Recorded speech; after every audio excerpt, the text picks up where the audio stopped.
far so good. Making okay time. And it's gonna get dark soon. It's only 4 o'clock, but it is the winter, so it gets dark at like 4:30 now. About halfway there. Right now, I don't have any problems at all with the car. I'm hoping that that's gonna continue. And I'm thinking that I should get up there in about an hour. And that should be right on time, because this guy said he got off work at 5.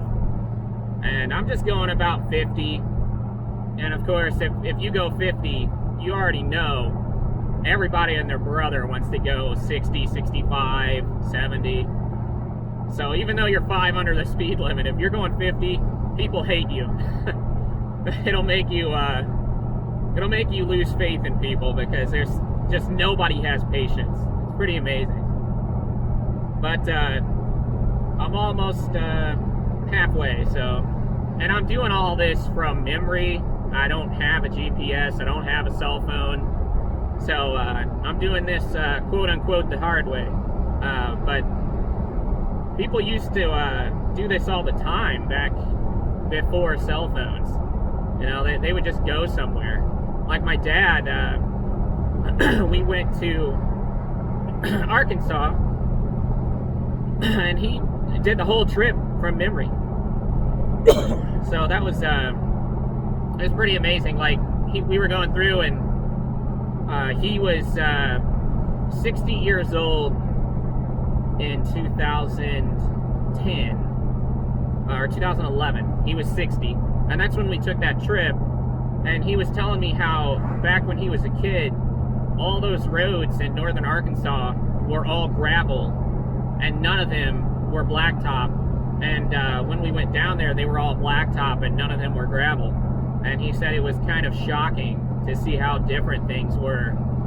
And he used to go there to see his cousins, is why he went there. And they would always call him a city boy, because he was from Hazelwood in St. Louis. That's where he graduated. And they would always say, yeah, he's here from the big city. And it's funny, like, my dad grew up in St. Louis, and I grew up in the sticks with no one around. Like, the nearest town was a town of, like, probably 300 people, and that was 5 miles away. And that town used to have a school, but they closed that school because of low enrollment. And now the people behind me probably think I'm drunk because because I just did that. But yeah, it's kind of interesting that whole school is closed down. I was thinking about trying to find out who owns it and seeing if he'd let me go in there. And I'm gonna wear a mask when I go in there, because I'm sure there's tons of mold. But I was trying to see if he'd let me go in there. I'm sure there's some people that graduated there, probably all 10 of the graduating class, that would like to see it, you know, like, because it closed. I want to say it closed in the 80s, so it'd be kind of a time capsule if somebody hasn't ripped it apart in there. So I'd like to check that out.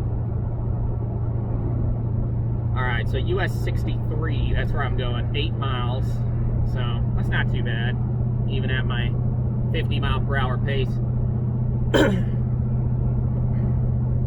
And of course, when I filled up on gas, spilled gas on my arm, so now I get to smell that the whole trip. My own fault.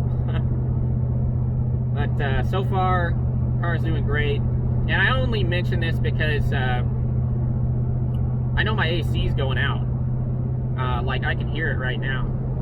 That pulley makes a really bad noise from that AC. So I wish the AC would just go out already, so maybe that noise will stop. And maybe I'll just take the AC out, because I don't ever use it anyway. It does work, but I just roll down the windows. That's always been my AC. I prefer doing that. I don't know, I just feel I just like driving like that better. I just don't like using the AC.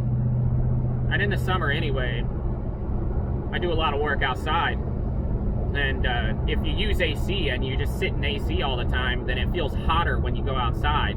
But if you never use the AC, then you're used to all the heat, and 80 degrees in the summer will feel cool to you. It's kind of a way that you can train yourself, I guess, train your body to be used to the heat instead of just staying in AC all the time. But I just wanted to make a video before it gets dark, and the next one probably that I'll make will be during the dark, because I might wait until I get up there and buy everything, and then on the way back I'll make an update on what I think, and if I think it was a good deal or not. I think it is a great deal, but because you can't find 455 volts anymore. Most of them you find where people were running them, and then they ran them like a dog, and then they just have a spun bearing or something, and I don't really want to buy an engine that's been ran like that. And again, I have no clue what this engine's been through that I'm buying, but it's fine. I guess I'll get on off here.